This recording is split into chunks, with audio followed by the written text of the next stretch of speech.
ಕಾಂಗ್ರೆಸ್ ಸರ್ಕಾರದಲ್ಲಿ ಸಂಪುಟ ವಿಸ್ತರಣೆಯ ಸರ್ಕಸ್ಸು. ದಲಿತ ಬಲಗೈ ಸಮುದಾಯದಲ್ಲಿ ಹೆಚ್ಚಿದ ಡಿಮ್ಯಾಂಡು. ಎಚ್.ಸಿ. ಮಹದೇವಪ್ಪ, ನರೇಂದ್ರ ಸ್ವಾಮಿ, ಎ.ಆರ್. ಕೃಷ್ಣಮೂರ್ತಿ, ಶಿವಣ್ಣ, ಬಂಗಾರಪೇಟೆ ನಡುವೆ ಸಚಿವ ಸ್ಥಾನಕ್ಕೆ ತೀವ್ರ ಪೈಪೋಟಿ. ಅವಕಾಶ ನೀಡಲೇಬೇಕು ಅಂತ ಪಟ್ಟು ಹಿಡಿದಿರೋದು ಮಹದೇವಪ್ಪ. 5 ರಿಂದ 6 ದಿನಗಳಿಂದ ದೆಹಲಿಯಲ್ಲಿ ಠಿಕಾಣಿ ಹಾಕಿರೋದು ನರೇಂದ್ರ ಸ್ವಾಮಿ. ಖರ್ಗೆ ಆಶೀರ್ವಾದ ತಮ್ಮ ಮೇಲಿದೆ ಅಂತ ನಂಬಿರೋದು ಕೃಷ್ಣಮೂರ್ತಿ. ಇವತ್ತು ದೆಹಲಿಗೆ ತೆರಳೋದಕ್ಕೆ ಮುಂದಾಗಿದ್ದಾರೆ ಬಂಗಾರಪೇಟೆ ಡಿ.ಕೆ. ಬ್ರದರ್ಸ್. ನಂಬಿಕೊಂಡಿರುವಂತ ಆನೇಕಲ್ ಶಿವಣ್ಣ. ಇಷ್ಟು ಜನರ ಮಧ್ಯೆ ಅಚ್ಚರಿಯ ಅಭ್ಯರ್ಥಿ ಯಾರಾಗ್ತಾರೆ ಅನ್ನೋದು ಪ್ರಶ್ನೆ ಕುತೂಹಲ ಮೂಡಿಸ್ತಾ ಇದೆ ಕಾಂಗ್ರೆಸ್ ಹೈಕಮಾಂಡ್ ನಡೆ. ನೋಡಿ, ಇಲ್ಲೂ ಕೂಡ ಪೈಪೋಟಿ ಇದೆ. ದಲಿತದಲ್ಲೂ ಎಡಗೈ ಬಲಗೈ ಅನ್ನೋದು ಬೇರೆ ಇದೆಯಲ್ವಾ.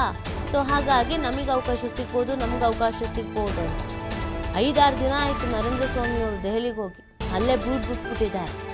ಖರ್ಗೆ ಆಶೀರ್ವಾದ ನನ್ನ ಮೇಲಿದೆ ಅಂತ ಕೃಷ್ಣಮೂರ್ತಿ ನಂಬ್ಕೊಂಡು ಕಾಯ್ಕೊಂಡು ಕೂತಿದ್ದಾರೆ.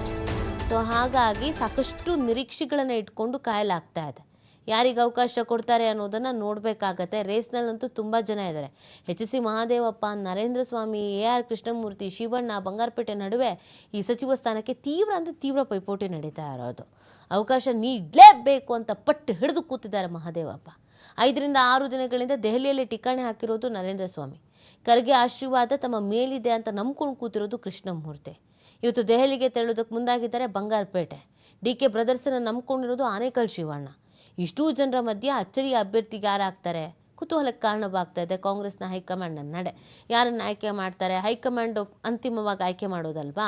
ಸೊ ಅವ್ರ ಲೆಕ್ಕಾಚಾರ ಏನು, ಯಾವ ಮಾನದಂಡದ ಮೇಲೆ ಆಯ್ಕೆ ಮಾಡ್ತಾರೆ, ಯಾರನ್ನು ಆಯ್ಕೆ ಮಾಡ್ತಾರೆ, ಹಿರಿಯರು ಅಂತನೋ, ಮೊದಲಿಂದನೂ ಇದ್ದಾರೆ ಅಂತನೋ, ಅವ್ರ ಬಣ ಇವ್ರ ಬಣ ಅಂತನೋ, ವರ್ಚಸ್ಸಿದೆ ಅಂತನೋ, ಸ್ಥಳೀಯ ಮಟ್ಟದಲ್ಲಿ ಹೆಸರು ಇದೆ ಅಂತನೋ ಗೊತ್ತಿಲ್ಲ ಹೇಗೆ ಆಯ್ಕೆ ಮಾಡ್ತಾರೆ ಅಂತ. ಆದರೆ ರೇಸ್ನಲ್ಲಂತೂ ಸಿಕ್ಕಾಪಟ್ಟೆ ಜನ ಇದ್ದಾರೆ. ಸಮುದಾಯವಾರು ಅಂತೂ ತೀವ್ರ ಪೈಪೋಟಿ ಇರೋದು. ಸೊ ಕಾಂಗ್ರೆಸ್ನ ಹೈಕಮಾಂಡ್ ನಾಯಕರಿಗೂ ಇದೊಂದು ತಲೆನೋವು. ಇವತ್ತೆಲ್ಲವೂ ಫೈನಲೈಸ್ ಆಗ್ಬೋದಾದ, ಒಂದು ಕ್ಲಾರಿಟಿ ಸಿಗ್ಬೋದಾದ ಸಾಧ್ಯತೆ ಇದೆ.